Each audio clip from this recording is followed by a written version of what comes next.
I'm glad they have each other, even though they're literally just fictional characters and words on page.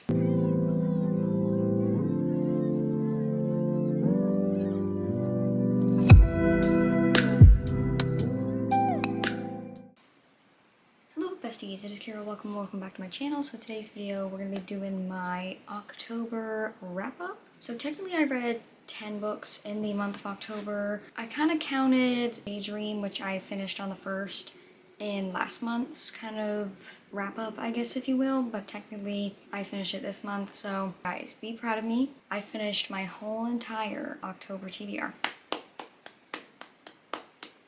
Thank you, thank you, thank you. A lot of these, I think every single one, but maybe like 2 or 3 are in videos that I did in the month of October. Really grinded out the reading vlogs for you guys. More in-depth reactions, thoughts will be in those videos. Make sure to follow all my socials down below, along with my Goodreads, my Amazon wishlist.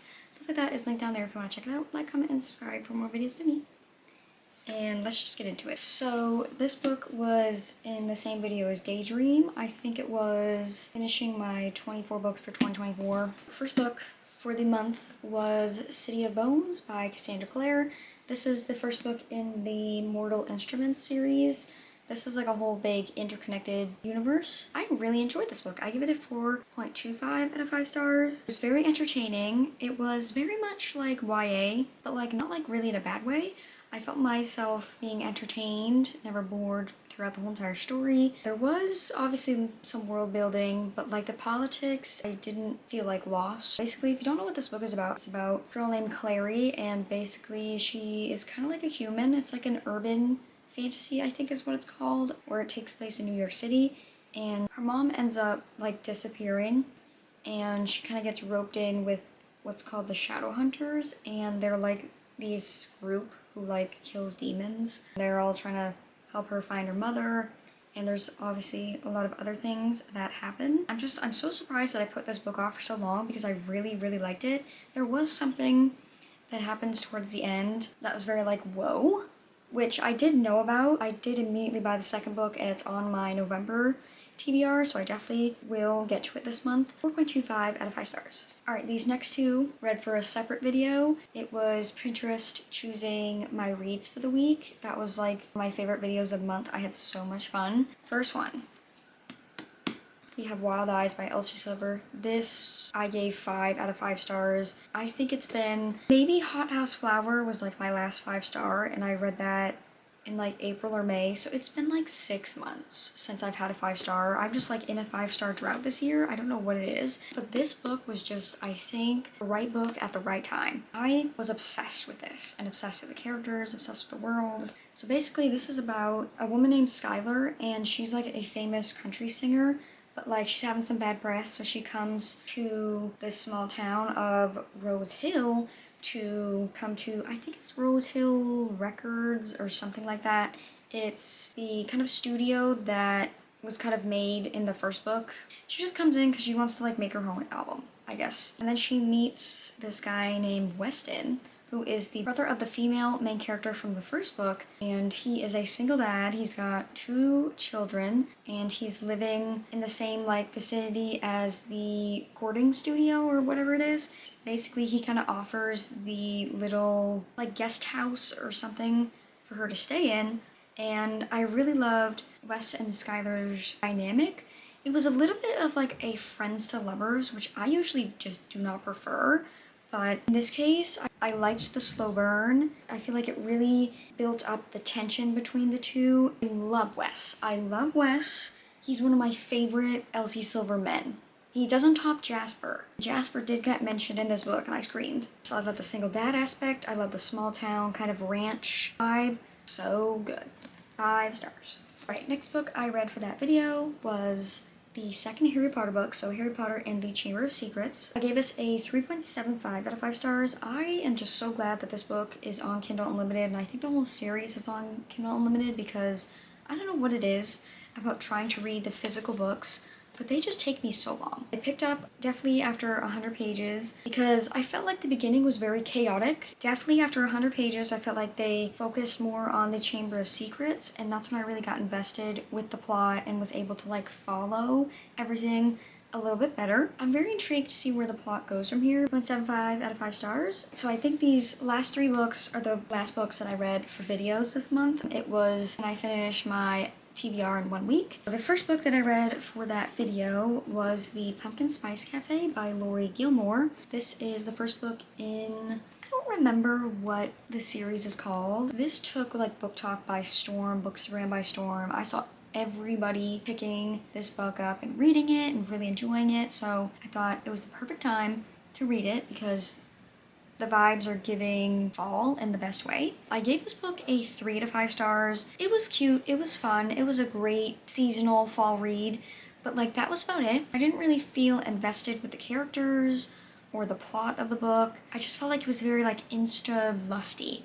And I just don't like that. It's just like a cutie little read. There's nothing like amazing to it. This is about, I think it's Jeannie. I honestly kept calling her Jenny, but I think it's Jeannie. She basically inherits this cafe from her aunt. She's like new to this small town and she just really wants everybody to really like her. But there's like this kind of mystery plot thing that's going on, like someone's messing with things in and around the cafe. That's where this farmer named Logan comes in, and he's very grumpy, doesn't want to be involved with anything that has to do with the town, but ends up helping her figure out this whole mystery thing. I will say, I think this book kind of starts out right off the bat with like a little town meeting, and it's giving Gilmore Girls, it's giving Stars Hollow. That part I really, really enjoyed. I loved like the quirkiness of the town. I thought it was really, really cute. I will be continuing with the series. I know the 3rd book just came out. 3 out of 5 stars. This next book I have not stopped thinking about. Lark by Alex Astor, and this is the first book in like the Lark. I think it's gonna be a trilogy. This is like a YA fantasy where basically these 6 realms every 100 years come together in this like game, I guess if you will. They somehow have to work together to find a way to break the curses because they are all cursed. This was just so entertaining. I was never bored throughout this whole entire book. There's like so much going on that you have to follow. I don't know if I mentioned, but I gave it a 4.5 out of 5 stars.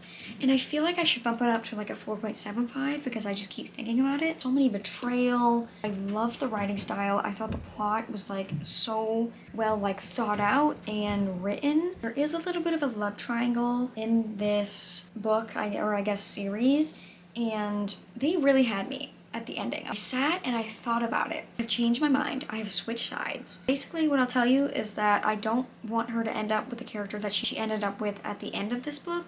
Very excited to continue with the series. So nervous though, because I'm scared. 4.5 out of 5 stars. And the last book that I read for that video was Bride by Ali Hazelwood. So this is like her first paranormal romance. Basically it's like a arranged marriage between a vampire and a werewolf. It's like meant to have this alliance, I guess you will, or peace between the werewolves and the vampires because they don't like each other. I gave this book a 4 to 5 stars. I was entertained and I really liked, I want to say like the first half of the book, or maybe a little bit more than half of the book, and then the spice kind of took over the plot, which I didn't really love, honestly, because there was like a mystery kind of side plot. Obviously there's like the 3rd act conflict, and then you figure out the mystery and then they get back together. I guess that's pretty much my only complaint. Other than that, I really had a good time. I flew through this book. I wish we had the male main character's point of view though, just because he was just very mysterious. He was a very mysterious character. At the same time, I knew this was not like a fantasy, so we're not gonna get, obviously, what the werewolf was up to. You know, we're not gonna get that in depth with the species and just their backgrounds and history. Obviously, it's different from her STEM romances, but the female main character is very good with like coding and computers and all that stuff, so you kind of get like a STEM aspect still, but it's not like prevalent. Would recommend. 4 out of 5 stars. 3 more books to go. This next book I read on my Kindle. It was the very last book that I had to finish and read for my October TBR. The Best Guide Forever by Celeste Byers, and this is like the first book in some hockey romance series. I gave it a 2 out of 5 stars. I honestly did not like this book. I really don't remember much from this book. Like, I read it quickly, but I felt like I was kind of skimming and trying to get it over with. I could have DNF'd it. I think it was very like just spice heavy and no plot like whatsoever. 2 out of 5 stars. I don't know why I picked up this book or why I had the urge to pick up this book, but I picked up Thrive by Krista and Becca Ritchie. So this is technically the 4th book in the Addicted series, but the 6th book in like the Addicted Calloway Sister series interconnected situation. This is another Lily and Low book, and I, like I've said before, don't really love Lily and Low. They're just not my favorite characters, but I feel like this book definitely made me like them and feel more sympathetic towards them. I gave this book a 4 to 5 stars. Really just liked the development that happened in this book for Lily and Low, and it does take place during the same time as Hothouse Flower and like Kiss the Sky, so there are a lot of moments I feel like in this book that you've already seen, but I really like her character because she kind of has like, I don't know if she has anxiety, kind of just blurts out whatever she says, and like her internal thoughts are so funny, and I really enjoy her character like a lot. Low, I just feel like he balances out Lily very well. I love their relationship and they just have so much love for each other, even though like sometimes it's just not the best. Just like I love them, and it just like breaks my heart to read about their situations and the things they have to go through. I'm glad they have each other, even though they're literally just fictional characters and words on page. And the last book that I read for the month, Darling Venom by Parker S. Huntington, and this just was a random pickup. I gave this a 3.5 out of 5 stars, and I'm just gonna preface that I personally think that I could have rated this book so much higher and connected with the story and just the characters because I love an emotional romance. But I very much was just not in the right headspace to read this because of just the topics that it follows. Definitely search up trigger warnings, but this is about Charlotte. And basically she is going through a lot, and one day she goes up on the top of a roof of her school and is going to, but she ends up seeing this one kid named Kellen, and he's about to do the same exact thing. She tells him to like not do it, and they, chat, and they make this pact where every year on Valentine's Day they're going to meet up in this same spot to make sure that either one does that certain thing. I think it's like the very last year the guy, Kellen, decides to do the deed. There's just a lot of things revealed that Kellen left behind, and kind of brings Charlotte and his older half-brother, I guess if you will, Tate, together. It's a bit of an age gap situation, and it's very much like trauma bonded. I don't really want to say much other than that. I don't even know if I would recommend this book. You have to be in the right headspace. It's very heavy. 3.5 out of 5 stars. Alrighty guys, so those are the 10 books that I read in the month of October. Like I said, finished my TBR for once. Very happy and excited about that. I think overall I had a really good reading month. It's like been one of my better reading months, I think. Maybe my best reading month this whole entire year. Make sure to follow all my socials down below, along with my Goodreads, my Amazon wishlist, stuff like that is linked down there if you want to check it out. Like, comment, and subscribe for more videos by me. And I will see you guys next week for another video. Bye!